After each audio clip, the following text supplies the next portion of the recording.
Salam dostlar, men size geçenki videomda Copen'in adı Coping kalmasını görketecek.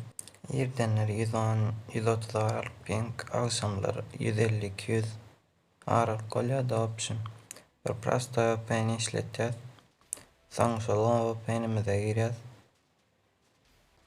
Giremezsen server'a bassak, şu serverler yüklemeli, şu United States köpelmeli, Kanada çıkmalı. Şu çıksa birinci auto yurtaylarına bassan, evet Nezirlanda çatacağım. Katı Coping görüyorsun.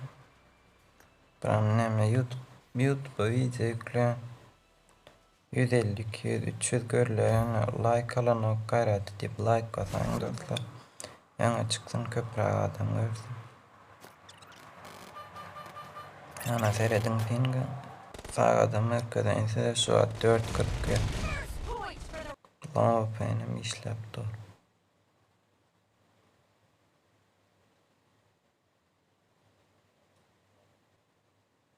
Böyle sağ olun dostlar.